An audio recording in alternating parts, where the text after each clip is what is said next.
I just got my feet in the water, in the stream now. Yeah, it's a little cold, but the feeling is really, really good. And on the rocks.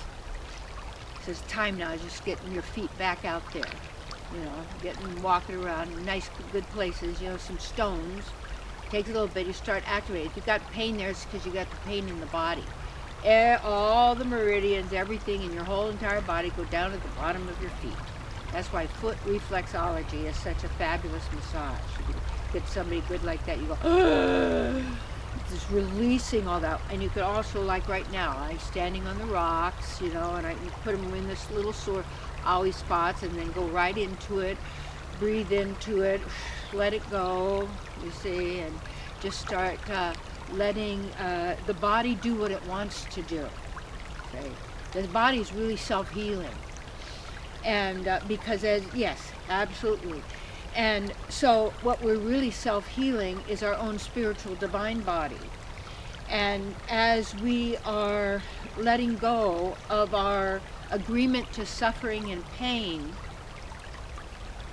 we allow ourselves to, in a sense, surrender into the self, into the divine, beyond the fear that keeps people paralyzed and in a certain boxed reality that they then believe is all there is, and held in place that way.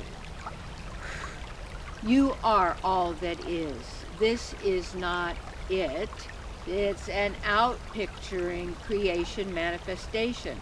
And what we truly desire is the original to be there, and our authentic beings who are beyond birth and death. That's who we really are.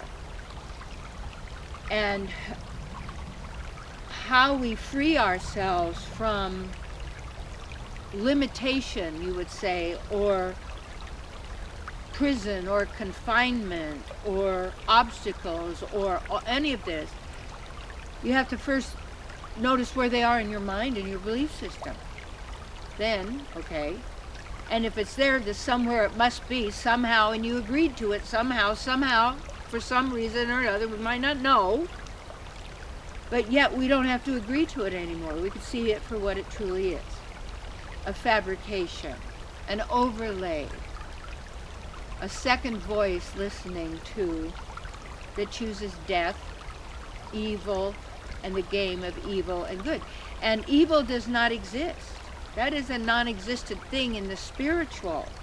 But why it manifests in a duality is then that which is absolute goodness has to move into a relative space so that you can also create the evil and have the duality, the plus and the minus, you see, that overlay. So we transcend that also, like in the body. Like, I'm a yogi, I love that, I do that, I love sitting on the floor. You know, it's not about just looking good, it's not about looking good to others. It really isn't. It's about being able to feel really who you are, and expressing through this body, this vehicle. But you know who you are. Just why, like if there's a dis-ease, the healing is ease, you see. So you're dis-ease and ease. But what is the absolute is health. There's an absolute health and vitality. Anything less than that is a diversion, starting in the mind or with some agreement of some kind, even to have that kind of cloaking of the self to play in this duality drama. So how do we free ourselves from lack and limitation is to no longer identify with that, but to identify with the divine, the God presence within, with the soul of every soul. And that's who we are and who we are. And by knowing that, we can drop all of the victim, we can drop all this, we can observe and know what's going on. And to do whatever we can as who we are to contribute that absolute truth of kindness and goodness and life which is the choice of goodness in every single action, and I mean absolute goodness, not goodness that has an opposite, not goodness that has anything to gain, but goodness itself is who we are. So then who would God be? Absolute, divine, supreme goodness. And people say, well, it has no opposite, because opposites are two sides of the same coin in that reality, and absolute love has no opposite. And that's who you are. Yeah. The love you're seeking is you allowing yourself,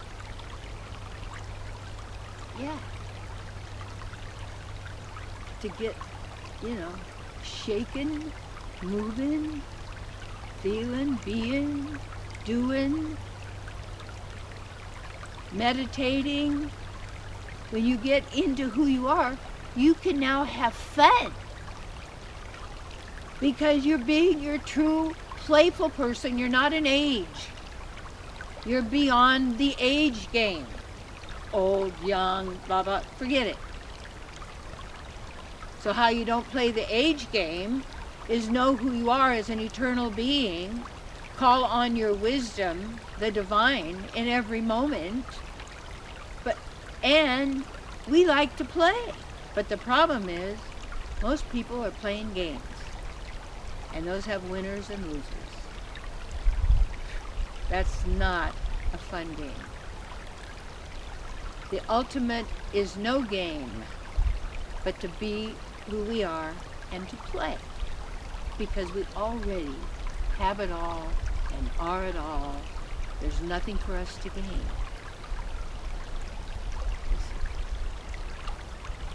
Only to let go of what is not us.